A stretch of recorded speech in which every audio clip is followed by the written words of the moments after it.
Let's normalize letting people admit they work for money. I love my job, but if I didn't get paid, I wouldn't do it. Let's stop with these virtue messages. It's called work for a reason. Don't make it deeper than what it needs to be. I honestly think this is why people become disengaged with their job or fantasize about dream jobs. It's such a fallacy, and it can be incredibly disappointing to realize that work was never designed to be our fulfillment in life. And that was reposted on Instagram by Joel Lalgi, and his handle is Human Headhunter on Twitter. Oh, sorry, it's called X now, isn't it? Hello, everyone. Welcome to Tuesday's episode of the Toy Talks podcast. Sometimes I feel like anytime I record, I do feel refreshed because I'm recording when I have something to say, which was always the case before, but even more now, it's more poignant because I don't always have a lot of time. And if we understand time as a commodity, and if we understand the value placed on time, or the value we should place on our time, when you carve out time to do anything, it should always be valued because there's not enough hours in the day. And I'm talking from the perspective of a first time mom with an almost 16-month-year-old. Oh my God, 16-month-old year old. 60, no, it's a 60-month-old. She's a year and 60 months. And career woman and wife and everything in between. Investor. Like, you know, I'll be just investing in myself. Listen, there's just so much has happened.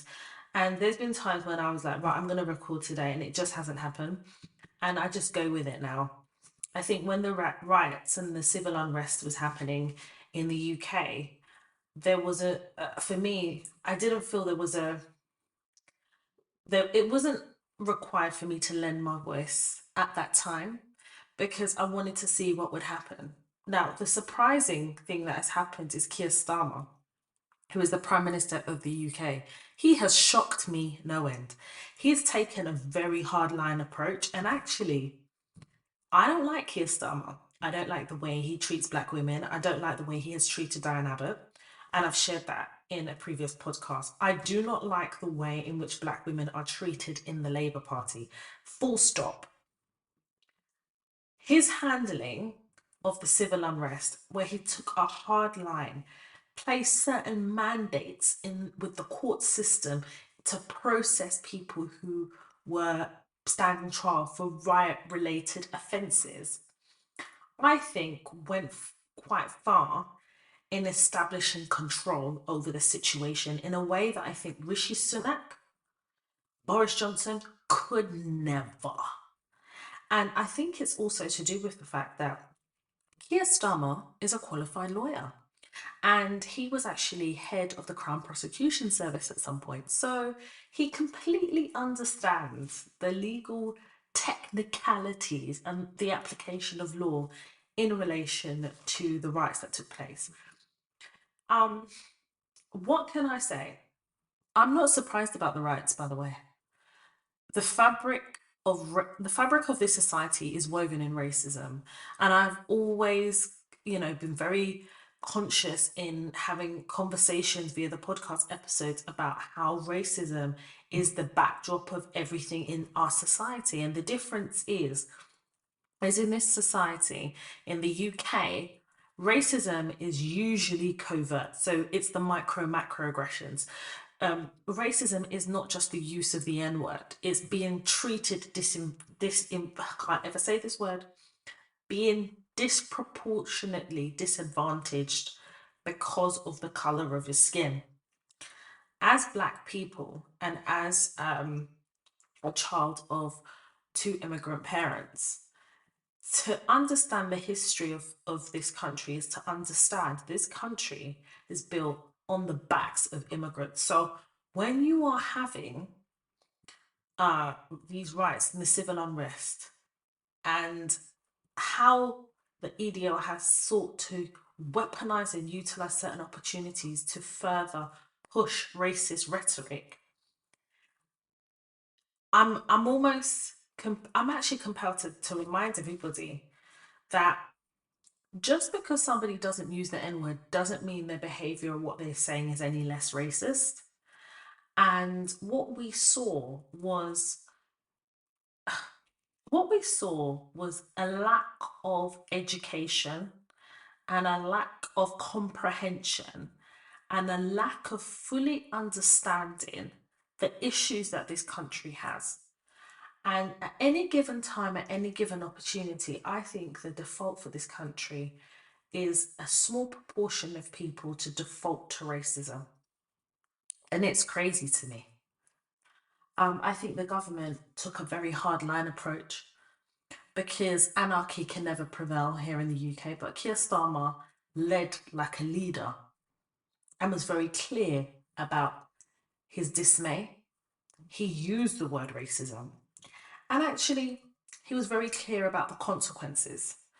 Um, I'm not going to get into the philosophical aspect of the way power and control operates here in the UK. Y'all can read your books, hit Google, hit ChatGPT.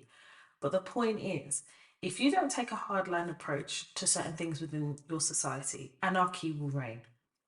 And before you know it, you know, you're having a full out race war. And it became quite uncomfortable to watch because we're watching people who look like us experience direct racism in a way that's no longer covert. But at the same time, I think it wrapped itself up real quick, the overt aspect of the racism. But there were still displays of racism, and we're going to get into the whole GoFundMe. Yeah, we're going to get into that. I think what was even more deafening is the silence from certain companies. There were certain companies that release like emails to their organization to say, you know, there has been some unrest, but not actually directly calling out racism or calling out the reasons for the unrest, kind of skirting around the topic. I think a lot of companies are complicit in the unrest when they don't directly have, or they don't directly call out or even facilitate or attempt to have discussions about what's happening in society that's affecting members of staff. As a black woman, I felt I was affected because in my head, I'm like, how long is it going to take to get to where I am, where I have to see it, be confronted with it, right? London is such a cosmopolitan, it's so diverse. And there was this undercurrent of, well, if it can happen in different parts of the UK, it can happen in London. It's very uncomfortable to think in that way. London is becoming quite dangerous in certain aspects. The rate in which people are dying as a result of knife crime is absolutely diabolical. I'd say it's on par with America's gun issues. I'd like to think that Keir Starmer will put a hardline approach when it comes to knife crime. Recently in Leicester Square, a young girl was stabbed. I think she was about 10 or 11 at random. The man who stabbed her, and apparently, from the reports that I read, had this little girl in a headlock and proceeded to stab her. She's in a critical condition in hospital, and it was actually a security guard who was working in a store nearby where the attack happened. He witnessed it, ran over, and effectively saved this young girl's life. He is what would be defined as this in this country as an immigrant, but the backdrop of the race riots didn't stop him from risking his life to save another. And I'm really praying for this young girl's recovery. God knows the trauma that she is experiencing or going through. And she was out in Leicester Square in London, enjoying the summer holidays with her mum. And this man just decided to stab her. That's that. If if that isn't, I just, and as a mother myself, it's heavy to think that we're living in a society where even going out for a walk, you have to just be so hyper vigilant that you don't even enjoy the walk because you're trying to anticipate people's behaviors, or you're constantly reviewing people's behaviors in certain environments. It is exhausting and it is scary. And again, I always ask myself the question, is this country for me? Is this country for me? Because my parents came over to this country. Is it the, what do they call it, the British dream or the Great British Dream? But just doesn't exist. It's a bloody nightmare. The taxes are too high. The crime rate is astronomical. The civil unrest is uncomfortable. And whilst that's under control, the constant reminder that, or the constant feeling of not belonging, plagues me a lot. And I think it plagues me because I myself know I do not belong here. I'm here as a result of my parents' choices, and I've just kind of stayed here. And the reality is, I think the example our parents have given us is that you, albeit difficult and never being straightforward, but you can start again. And I just kind of feel like I have a lot of questions to ask myself in relation to what life looks like here in the UK, and whether I want to continue living my life in in in a country that I don't completely feel comfortable in, and also a society that constantly attacks children's innocence, not allowing children just to be children, enjoy their childhood before they are before they are catapulted into adulthood and forced to be adults, because adulting is a scam. Let's be real. I just don't know if, and also the weather's bad. UK is just overall bad vibes, by the way, in my opinion. And I'm not being negative, I'm being honest. The UK is, but listen, every month, yeah, before you even look at your pay packet, just look at the tax you pay and then think, am I getting the equivalent in services that I'm paying for? God forbid you call the GP and try and get an appointment. Jesus, you might be insulted by the receptionist. And this is before you've even tried to get an appointment, which in an emergency could take 2 weeks. Yeah, you heard me right. I'm sorry if you're hearing a bit of noise. My daughter's on the baby cam because motherhood is every single day, 365 days a year, honey. Through podcasting right down to using the toilet. Okay, thank you. So, for those of you who are not aware, I do enjoy politics, but particularly US politics. I find it really interesting. And I think it's because of the history that sits behind it. And I mean, let's really be honest. When we think about the evolution of politics, Barack Obama is a mixed race man, and he identifies as a black man, and therefore the first black prime minister and president of the United States. They paved the way. I think US politics, in a way, paves the way for the politics and the direction of politics here in the UK. Come on. And whilst we in the UK have never witnessed may, uh, um, a black prime minister, albeit a male or female, the reality is the first Asian prime minister was Rishi Sunak. And I firmly believe the backdrop of diversity usually comes from the States. Let's be real.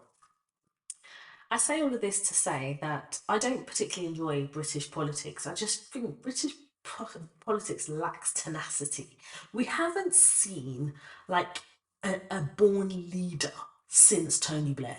And like, forget Tony Blair's policies and some of the decisions that he made that which were questionable. But I'm talking about the tenacity of a leader. You know, a leader that will excite you, that's vivacious, that's charming, that's courageous. We've never seen, I mean, sorry, you know, I've not seen that. And maybe, you know, if you have, kind of let me know, but I've not. Actually, oh, there was one. He was, they had tipped him to be the leader of the Labour Party. Is it? Oh, he was an Igbo guy. mixed race. I can't remember his name, but he decided to step aside from politics because he felt that they would drag his family. Oh, is it Chukwu or not Chukwuemeka? I can't even remember his name, but y'all know who I'm talking about. Um, Kamala Harris, who I've called her Kamala Harris, and it's Kamala. I actually took the time to really hear her say her own name. Kamala Harris is a mixed race woman. Her mother is Indian and her father is Jamaican. She is mixed race. She is not a black woman. She doesn't identify as black. She identifies as mixed race. And as a woman of color, which I have to say I don't particularly like the term, but it's a term that she uses as well. So I'm going to use it for the purposes of the podcast when discussing her.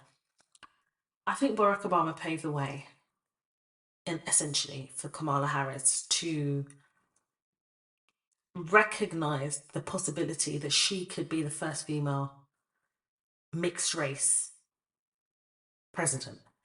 And to be fair, people will say Kamala Harris is not really well known. And I would say, actually, she is. She played her role as vice president. And typically, vice presidents are second to the actual president. So, in effect, she did play her position really, really well. She's a vice president. Now, Kamala Harris is really interesting. Like, the history of her is very interesting. And I say that her history, but typically, you don't know much about her other than, she went to a black college, I think it's black university. She is very much mixed race in that she doesn't lean towards one side of her or the other. She embraces her dual heritage. She very much identifies as a mixed race woman. And I really respect it. I think in the current society, especially within the black community, and we could get into the history of it. We're just not going to get to the history of it in this podcast episode. The black community are very open in saying if you are not accepted by, a part if you're mixed race, you're not accepted by, one side of you, then as a community, we'll accept you as black. Let's be real. That's what our community does. But I really think Kamala Harris understands how she leans into her black side of her. When you go to a black college, is it HBICU? Like, and there's nothing wrong with that at all. But I think the reason why I'm almost I just think let me just say, I think it's very strange that Donald Trump would call out Kamala Harris for identifying as black when in fact that is her prerogative. And the fact that he could talk about race is very wild to me, given some of his very questionable assertions towards the black community. And the fact that he is race baiting by even using Amber Rose of all people as part of his campaign is very wild to me. He understands the power of the black vote, and he's trying to lean into that black vote as much as possible. But the point is, he's not black, so that he's constant putting his foot in it when it comes to Kamala Harris and her race is very telling about his views about her and his views about the black community. That's all I'm going to say on that. Kamala Harris is a qualified lawyer. She was the Deputy Attorney General and Senior Prosecutor and then Attorney General in California. People will talk about her conviction rates, and there is a lot of debate about her conviction rates in relation to the black community and convicting black people. She had very high numbers of convictions, but I mean, as a chief prosecutor, attorney general, and a former deputy attorney general, one can argue she was doing her job. Wendy Osafo from the Real Housewives of Potomac is also a commentator. She's also a lecturer. In an interview discussing the presidential race, and bearing in mind that as of today's date, Kamala Harris has only been running for president and has only been campaigning in the last 4 weeks because Biden had basically thrown the towel in. Biden had gotten to a point, and everybody had gotten to the point, and even the Democratic Party, where they questioned whether he would actually win this time. I'm saying this because I think it's important to note that Kamala Harris hasn't had the same amount of time as Trump has to campaign to be the next president of the United States. In saying that, Wendy Osafo from the Real Housewives of Potomac, who's also like a cultural commentator, but she's also a lecturer. I think it's John Howard University, I can't remember, but she is amazing. I love Wendy Osafo. Real Housewives of Potomac, she's amazing. And she made a comment. I'm going to read the comment, albeit it's partly paraphrased. She said that Kamala Harris is not only overqualified for her role, particularly when compared to former President Donald Trump, whom she described as benefiting from white privilege rather than possessing the necessary qualifications for presidency. And it was a view that was widely shared, but not widely discussed. I feel like Wendy Osafo's comment propelled this conversation to the forefront.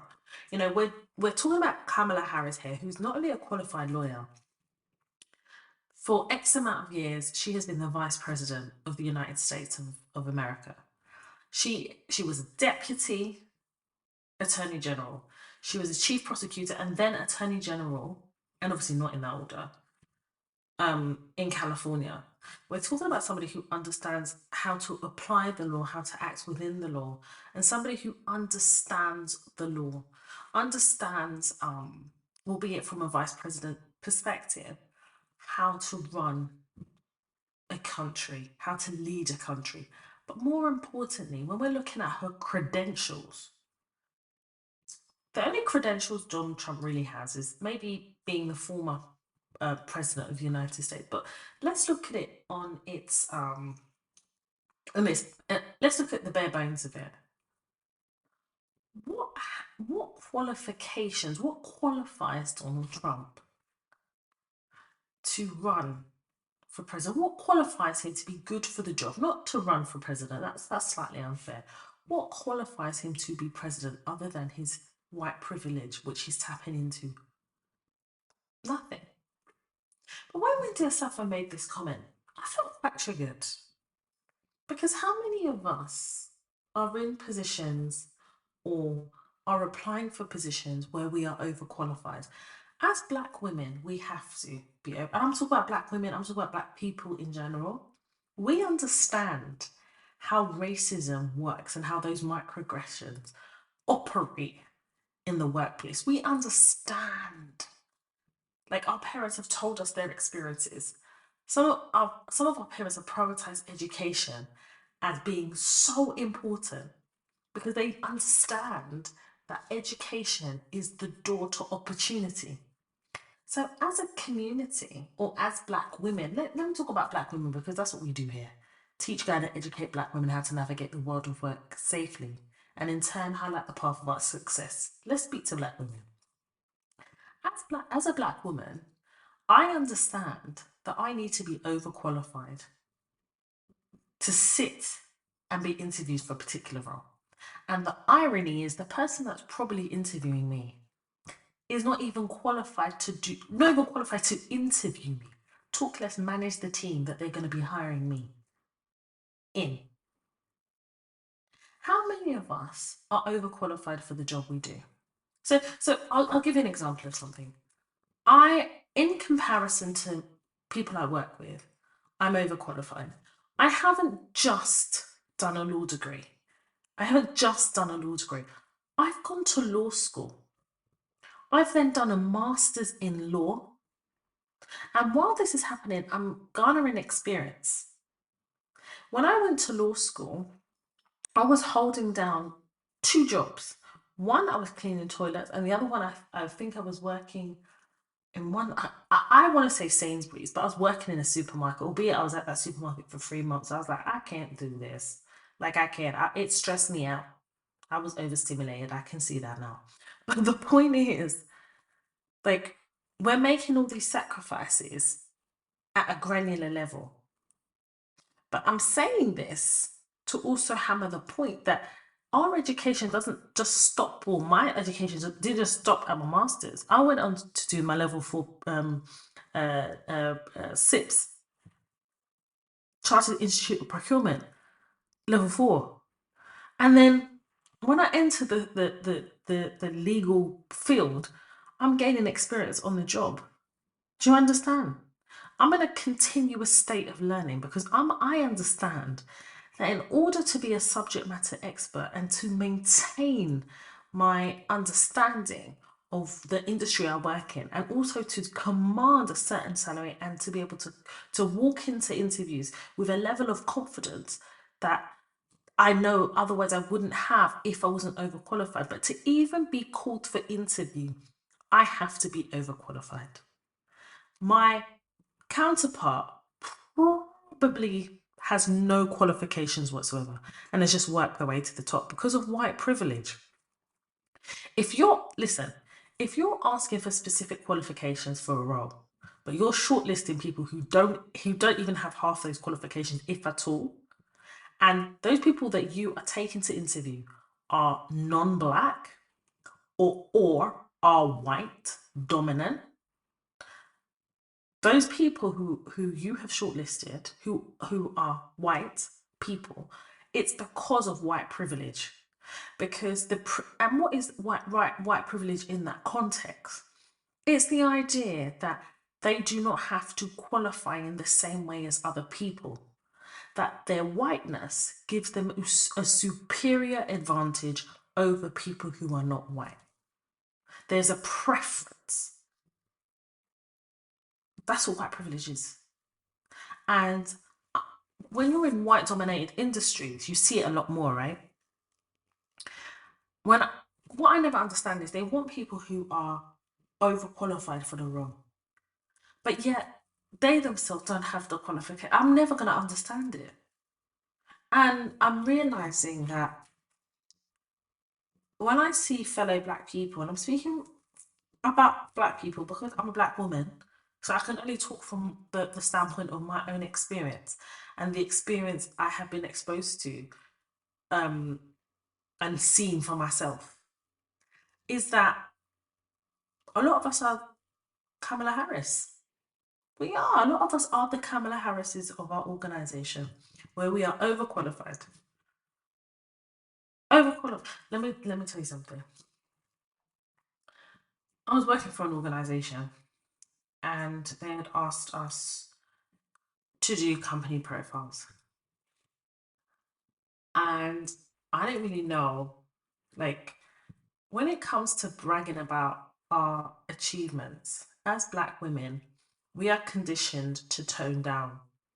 We are. It's like a default, and then we have to, like, then we malfunction and realize, hang on a minute, why am I not tooting my own horn when I worked hard for this? No one gave me this. I didn't have access to privilege. I worked hard for this. I made a sacrifice.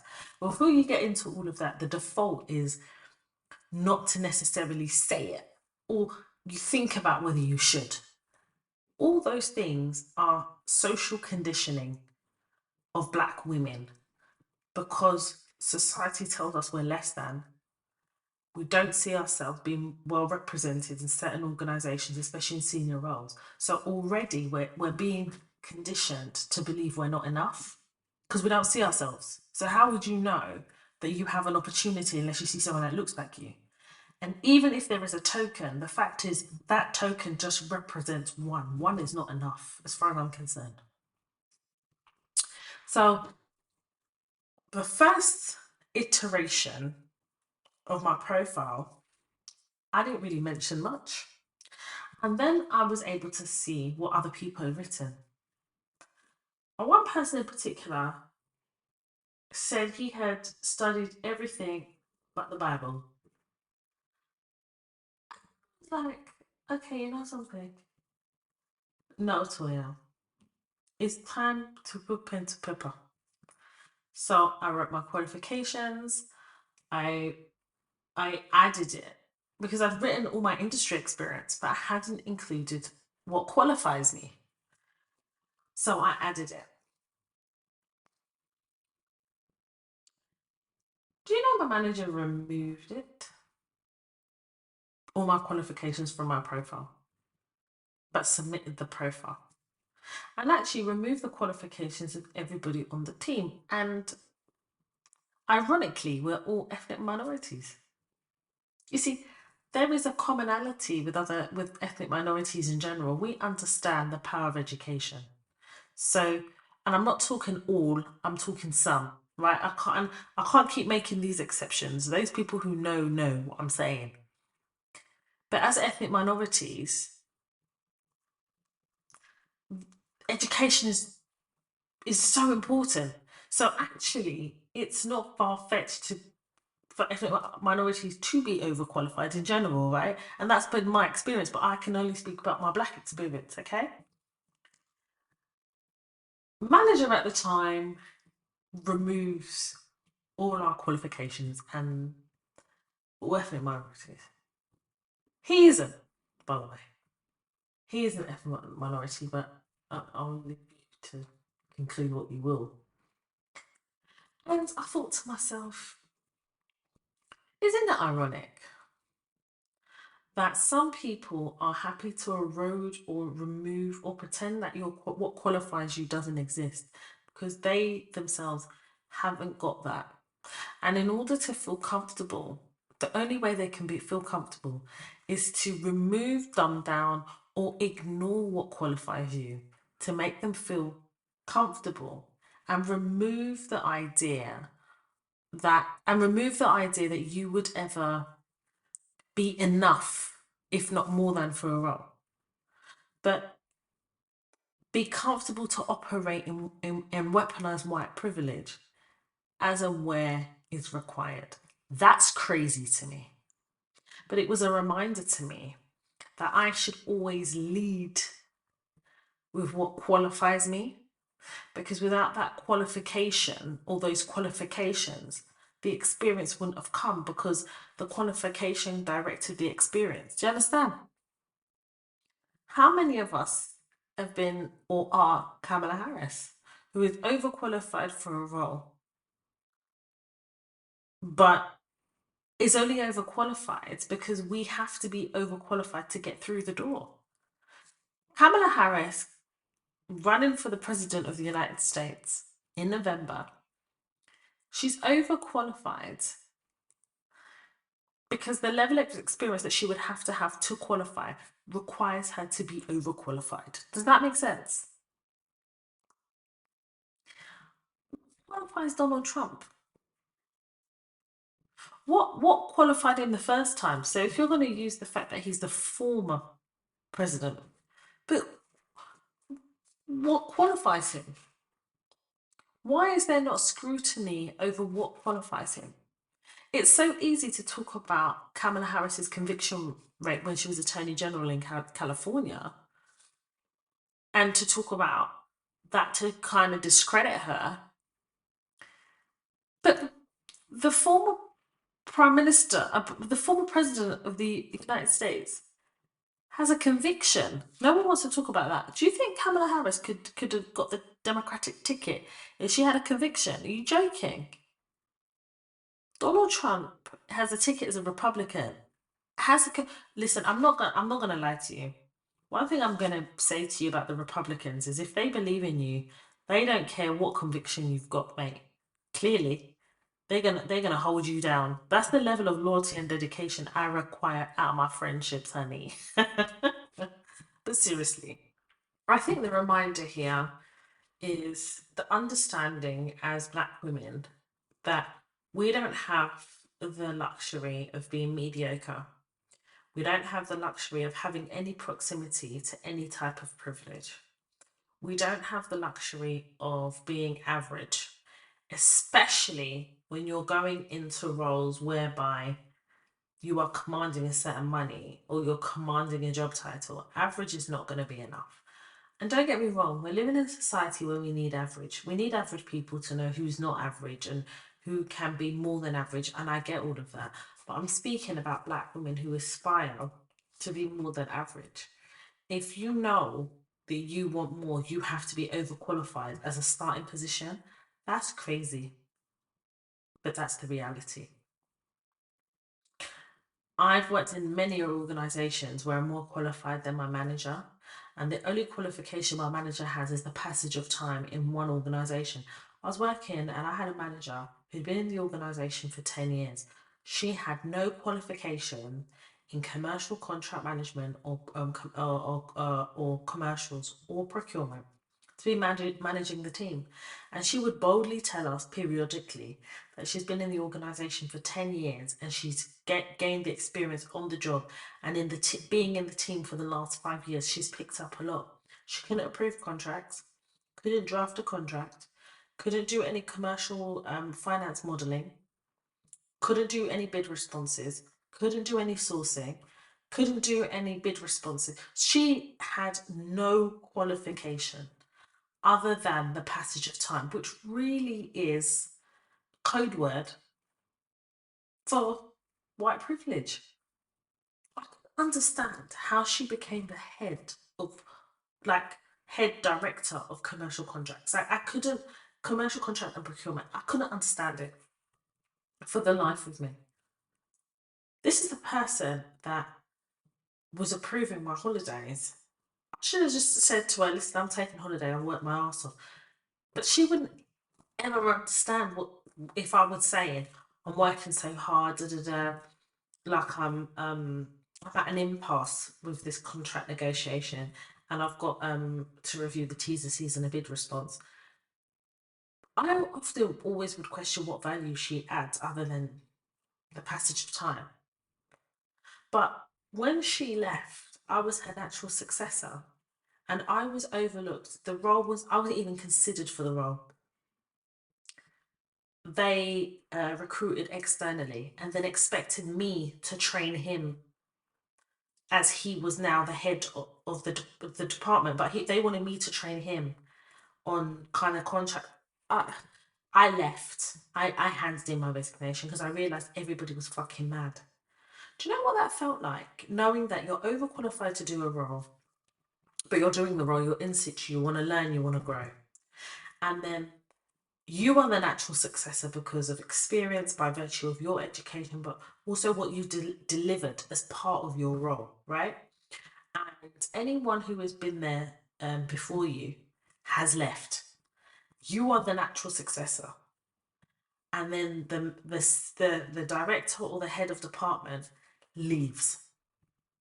And then you're called into a meeting with a manager. And so you're called into a meeting with the department head, and the department head basically says to you, you know, I just want your support.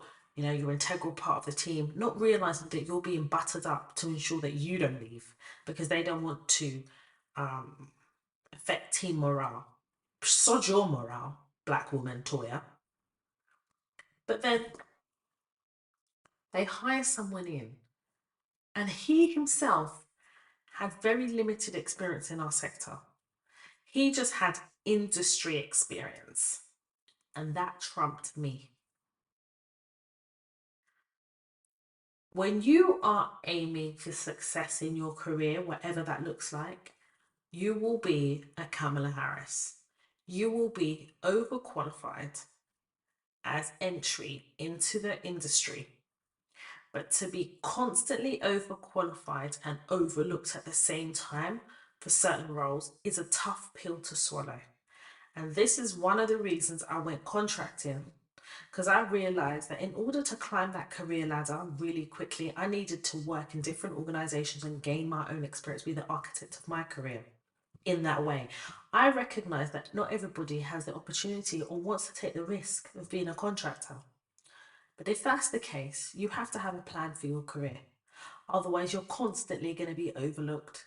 you're never actually going to reach your full potential because you're going to be overlooked. And actually, you're always going to be overqualified. And I think the starting position is to accept that. In fact, I'm now at a point in my career where I accept that I'm often going to be overqualified, and that's okay. But I don't sit in my quote unquote overqualification as a comfortable seat. I always see it as I'm only as overqualified as the next thing I need to learn. My role is also to know more than my boss. In any position I'm in, I need to know more than my boss because my boss needs to understand I'm a safe pair of hands and I need to leverage that for either my next opportunity or my promotion and my bonus, because I'm not just interested in the bonus. I'm also interested in the trajectory of my career as part of that bonus. Career planning is so important because if you do not have the reflective career planning within yourself, you could find yourself in the same job for 10 years and just collecting pay increments and periodic pay rises. And that to me is not enough. It's not enough because I want to get to a point in my career where I've climbed up that succession ladder of seniority, and I've realized money, job title, experience that I'm able to go into other big organizations within my industry and consult for them on big projects, or retire and be like a guest lecturer. That's my like one of my career goals, and I have a few. That's one of them. In my career, in the industry I'm in, there is a lot of potential for growth. But what continues to make me uncomfortable is I'm not seeing people that look like me in those senior roles. I used to I used to not then see myself, and it's easy to not see yourself, but why can't I be the person that is that person that that wants to be in that role? I guess the difficulty is, do I not see somebody in the role that looks like me because the underpinning and undercurrent and the political landscape of this organization is to overlook a black woman? I haven't worked that out yet. I haven't. Or is it the case that as a black woman, I should see myself there because I am overqualified enough and have more than enough potential to be in that role? What is it? I'm still trying to figure that out. But I think the reason why, or one of the reasons why I wanted to discuss this in this podcast episode, is because overqualification is is overqualification, unfortunately, is the starting position for most of us. And rather than fighting against it, it's accepting and understanding what that means and how you're going to leverage that to your own advantage. Brendan Nwachibe is a care worker. During the civil unrest and what we are now dubbing some of the worst, some of the worst treatment of ethnic minorities within the UK, he had his car torched. He had saved up for a while to buy this car, and he's a care worker, so he really needed his car to be able to do his job. And his car was torched by rioters, racist rioters. So the care organization that he worked for decided to open a GoFundMe page for him. And on the GoFundMe page, I think that they had a certain, you can set how much you want to raise, and they had done that. And they had surpassed that. Bearing in mind, I think that they had initially, thought they'd only make 3K for him. And actually, the generous public donated £65,000 to his GoFundMe account, to his GoFundMe page. And then the two owners of the the care organisation, decided to move the goalpost, and they said that they were going to give him 3K, and this is all allegedly 3K, and the rest was going to go to other care workers in the organisation who were affected by the race riots, and to charity. And then there was uproar on social media. And I think we can understand why. Why do these two women get to dictate where that money goes? If the whole premise for raising that money was for Brendan.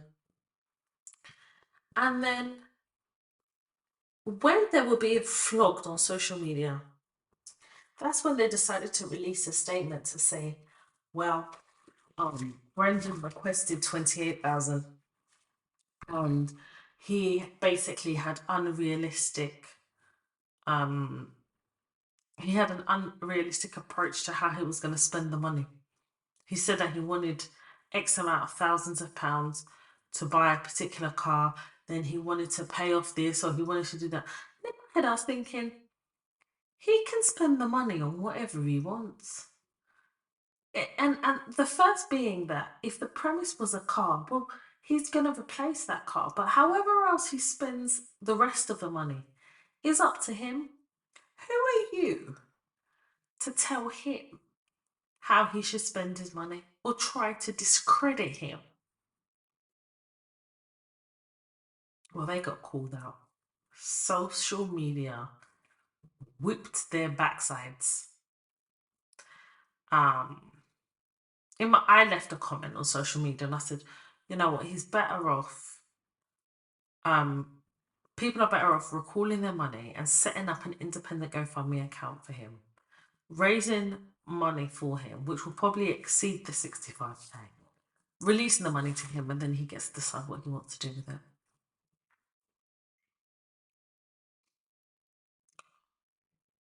Now, it doesn't go above my head that the two women who opened the GoFundMe were white women. And they were talking about the impact of the media attention that was surrounding this, because obviously they hadn't anticipated that people would raise up to 65K. I think they were thinking people would raise maybe 300. I don't even think they really thought it'd be up to 3K, talk less of 65K. But if the whole reason why Brendan's car was torched because of racism, do you not think you're exhibiting microaggressions with relation to the 65K that was raised? Because if you're going to say it's for Brendan, in which world do you think it's also okay to then, because the money's exceeded your expectation, to then say it's going to be shared with his co-workers? That's not the reason why, or the objective of why people were donating. And when did you get to the point where you were judge, jury, and executor of their money? What you are is a fundraiser. You're not a custodian. You're just a fundraiser. And albeit that it was very nice that they wanted to open a GoFundMe and raise all this money, actually, it's given nice nasty. And this is how microaggressions operate, for those of you who don't know. If Brendan was a white man, would they behave like that? You see, I say this also because he's here on a visa, and I want to say he's here on a student visa. So he's only allowed to work 20 hours a week. He could really do with that money, because I'm sure he's got things to pay for, bills, school, tuition fees. Why can't he buy a car to replace the one that was burnt and then use the other money for anything else he wants to use without having to be held accountable to these two fragile women who are now leaning into their fragility because they're now claiming they're stressed because social media held them to account? And I don't agree with harassment, bullying, or any of that. But what I don't also agree with is without overdoing it in your capacity because you feel like you have the power to do that. And you're operating in the privilege of your white fragility to try and strong arm and subdue this man who is at your mercy until social media got involved. It's disgusting. I have to keep a track of what's going on with there with that case actually. Well, I say that case. Have they released the money to him? Is it all the money partly? I don't know because the way the last um correspondence I saw was that 28,000 will be given to him, but my question is, what about the difference? Where's that money going? And this is why people should report all their money back and open a GoFundMe account in his name just for him and make sure he gets the money that people intended to give to him. I also placed a lot of responsibility on the media and the way media reports crime and the way media reports um, race as the backdrop of negativity that happens. So, for example, they'll talk about, you know, illegal immigrants trying to cross the border. And then suddenly a story will take on a whole new meaning when looking at the issues to do with the lack of border controls in the UK.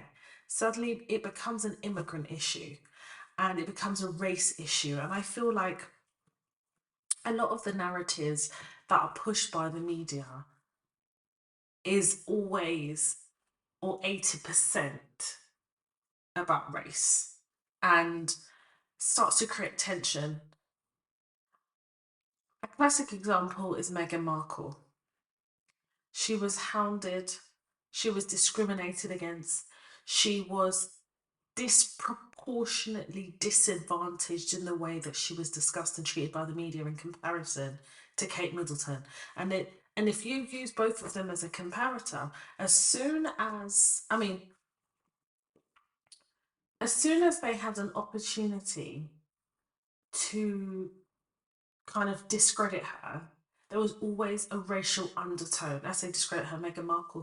There was always a racial undertone to their attacks. And if you use Meghan Markle as a comparator, they were treated completely different. And remember, Meghan Markle was a mixed race woman who, up until when she basically relocated to the UK, she was white passing because in the US, um, that was, she straightened her hair, she did something, and also she was white passing in her appearance. I don't think she was racially ambiguous. I think it was more white passing, and I think she had a shock anyway, um, when her being passing did not fly, or it didn't fly here in the UK because we know she's mixed race. But I think what was more shocking to her is how race played a part in the way in which the media treated her. And personally, I think the media are really powerful. Even the way they reported the civil unrest and the riots, I think that the reporting, I think when they realised that people were onto them in terms of the race baiting in the reporting, I think the reporting then became more of a reflection of the negative treatment of immigrants in the UK. But obviously, they're not going to lay blame where it should sit, which is with the media. But I think we saw a little bit more balance in the reporting. But I definitely also think, when I say a little more balance, what I mean is it was still racist, by the way, but the balance is you can't run away from the fact that it was EDL and, you know, a lot of racist, non, no, a lot of racist white people who were pushing a narrative, and the media couldn't run away from reporting it because that was who was on the front line of these racial riots, if you like. Um, I think it's important. I think it was important in this episode to talk about Kamala Harris and being overqualified because I think it is a bug. I think it's a bit of a a sensitive topic when we talk about and apply it to the world of work. It becomes what do they call it, a bugbear. But it's one of those things that you can't run away from, especially as a Black woman. And I always think to myself, whenever I see a Black woman in a position of a senior position and in a position of where she is a minority, she or he is a minority, I always think about how overqualified has that person had to be to get to that position, and what sacrifices have they had to make? Have they sold their soul? Those are all the things that I think about. I'm hoping that this episode brings light to a very much needed conversation about where we stand in what qualifies us for certain positions, and how, unfortunately, we have to be accepting of the fact that we are overqualified to be able to get through the door. But it's what you do with that qualification, and it's how you are able to grow, pivot, mature, become, and remain a subject matter expert in your field. I hope that you found this episode useful. I hope that you found it helpful.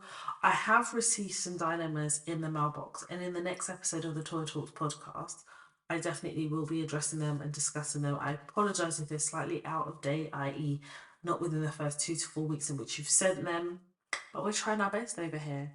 And we're understanding that we have a body of work here at the Toy Talks podcast that can often, and as frequently as you like, be revisited. And the episodes I put out are as and when I think there's something to talk about.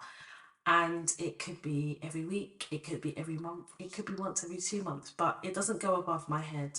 The people that continue to tune in and listen, I see all the charts in which the Toy Talks podcast charts: Nigeria, Oman, Saudi Arabia, Ghana, Nigeria, sometimes the UK, but we know, like, in the UK, are they always going to reflect the diverse podcasts that exist here in the UK and really have a chart that encourages certain conversations? I don't know. I'm questioning the impartiality of these charts, by the way. But I'm saying this all to say that I really appreciate everybody that listens. Um, Part of allyship is also recognizing, acknowledging where your privilege sits. And I'm hoping that, the Toy Talks podcast is also an educational tool for everybody to be able to come, learn, grow, and actively recognize some of the issues that we are discussing here on the Toy Talks podcast. I definitely feel the podcast is needed to be able to create safe spaces for people who look like me. Um, because as Black women, we are often underrepresented and overlooked, not because of anything more than the fact that we are Black women. It often gets really tiring to constantly be gaslit and the micro and macroaggressions that follow it.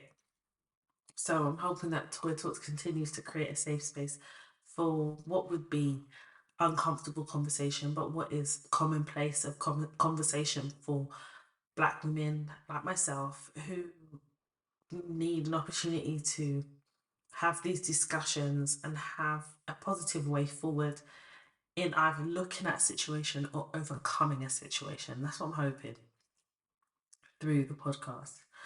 Thank you for all your love. Thank you for all your support. Thank you for listening. Thank you for sharing the podcast. Thank you for sharing the episodes. And thank you for sticking with the Toy Talk podcast, because I understand the value of time. And when you create time to receive the podcast episodes, I feel very blessed. And I just want to thank each and every one of you for your love and support. If you want to follow me on social media, I've got my personal Instagram, which is Toya_Washington. I will say that my private Instagram is what you call it? Is it locked or whatever? So you have to request, and hopefully your energy is good. If I feel your energy is good, I accept. I also have my TikTok account, which is Toya_Washington. If you want to send in a dilemma, even if it's a life related dilemma that you think we're able to help with, it will be read out anonymously. Your identity will be protected, your anonymity will be protected. Email hello@toytalks.com, and in the subject box just write it's a dilemma, just write dilemma, and maybe a brief short description on what the dilemma is, or just a title. And in the next episode of the Toy Talks podcast, I'll be reading out dilemmas and hopefully, sorry, can't speak, hopefully providing some much needed advice. I also want to say this is not sponsored, by the way, but I previously used to drink Trip drinks. This is CBD infused, and they're amazing. I honestly will say I have better quality sleep when I drink a Trip drink. And I don't know if you can tell, I have drunk one. And literally, I just need to go and lie down, and literally, I'm going to sleep like a newborn baby. But I say this because there's a lot of us that are overstimulated, under a lot of pressure at work, maybe even dealing with stress. I myself do not drink alcohol. I have come close, especially with stressful workplaces. However, I've always kind of like avoided alcohol. I don't drink it. But these CBD infused Trip drinks are so good. They have different flavors. I'm currently on, I had elderflower last week, and this week is lemon and basil, and they've got an orange one. I can't remember what the flavor that is, but I really highly recommend that if you're open minded and you want a CBD infused drink, apparently the oils are really good. But I'd recommend Trip, especially if you're a low iron babe and you're taking your supplements and you just need just to relax because you're just overstressed and overstimulated. This is not sponsored, it's just me sharing what I am loving at the moment. I used to drink them before, then I stopped. I don't know why, but I'm back on it now thanks to my friend Sab. I appreciate you so much. She bought me a caseload, and I literally finished them last week, so I bought some more today. But yeah, that's Trip CBD infused drinks, and let me know your thoughts. Hopefully, you enjoy it. I want to thank you for listening to this episode. Thank you for joining in. Thank you for your love and support. My name is Toy Washington, and you have been listening to the Toy Talks podcast.